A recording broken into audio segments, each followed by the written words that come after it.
We beat the banks. We made loans without charging interest. And I think especially importantly, we enhanced the sense of community. You know, if you're in a community where you're surrounded by people you can't trust and who you are afraid of, you have to lock your doors, and you feel you must compete with, that's a drag. But through this community currency, this process, creating a culture of solidarity, we were emphasizing that within Ithaca, you were surrounded by people who shared the values of equity and social justice and environmental repair. And humanity as well. I think that is the greatest contribution of our local currency, even greater than the millions of dollars value transacted. We facilitated that sense of humanity in the marketplace. Marketplace, a real place, a geographical place, not just a global abstraction trading digits at the speed of light, but a real geographic place, our farmers market and our retail spaces, individuals among one another, where people became friends and lovers and political allies, a fundamental democracy.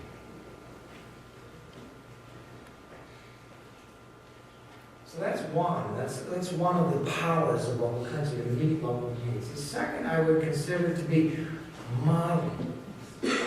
Whenever I started any of these organizations, I intended them deliberately to be models that can be replicable. Because the locality is the incubator of social progress. Everything that we rely on, which is normal today, began in a locality with somebody or a few people around a kitchen table or in a garage who invented the airplane. The wheel. Sometime in prehistory, somebody figured out a wheel, and even more impressively, the axle. You know, it didn't start as sort of like a global consensus. It started within a community, within some place we will never be able to pinpoint. Some day in prehistory. Of course, the Wright brothers, I mean, these people didn't even have college degrees. I must say this in a college setting. My greatest respectability was teaching urban studies at Temple University in Pennsylvania. But I acknowledged and I emphasized to the students that the greatest inventions on which we rely were invented by people who had no formal schooling or little formal schooling. The airplane, the light bulb, the wheel, at the windows, floors and ceilings and walls. These were invented by people who just figured it out. And so local examples that can be replicable are really powerful. And you are all authorized as citizens of America to invent, to establish novel solutions to problems that are not being solved otherwise. So implied and implicit and explicit in producing your own money is a critique of the current way that money is issued. If money were issued fairly, equitably, sufficiently, well, it would never have occurred to us to print our own money, to trade our own money. We were quite happy just to trade dollars. We wouldn't care where they came from. There would be enough of them, and enough of us would have enough of them. And because we saw a maldistribution in the availability of money, it was sensible to print money.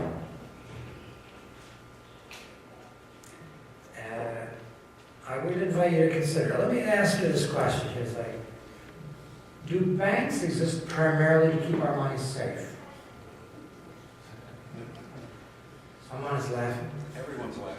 Oh, do insurance companies exist primarily to give us peace of mind? Do mortgage companies exist primarily to house us? Does the electric company exist primarily to brighten our lives? Does the gas company exist primarily to keep us warm? Does the grocery store exist primarily to nourish us?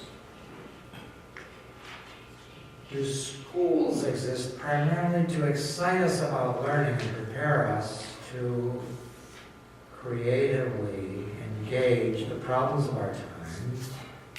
Perhaps this is the case extensively throughout this university. Do prisons exist primarily to deter crime and prepare our inmates to return constructively to society? Does government exist primarily to fairly allocate resources and to mediate disputes among citizens? Primarily. Does the military exist primarily to defend us from invasion? These are challenging questions. You may each have different answers to them. Does television exist primarily to entertain us? Or does it have a different agenda? Does news media exist primarily to educate us fully and fairly about the issues of the day so that we may become well-informed citizens and effective participants in the civic life of our communities and nation? You may answer this differently than I do, but I feel that there is a need for great change. I feel as though the large institutions upon which we rely have become, as I characterize it, like sumo wrestlers, on a basketball court. It's like they are very big, and there are all these little guys running around amid them, and they're trying to comprehend what's going on. They're trying to control, maintain their traditional power.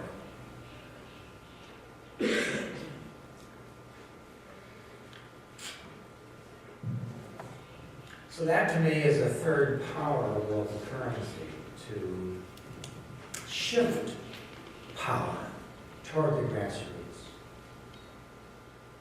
to return initiative over society, over the direction of our economy, to people who most urgently need control over the economy. A lot of people in this country are being left behind. And even those of us who are doing well enough within the existing institutions might have pause about the way that money is being invested.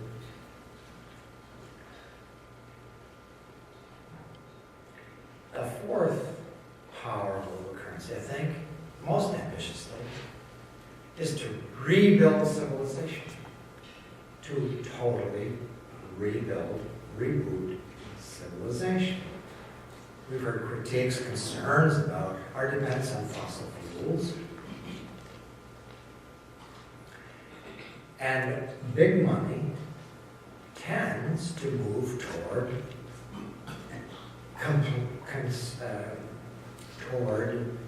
aggressive extraction of fossil fuels, toward maintaining the current hegemony of fossil fuel use and dependence. So,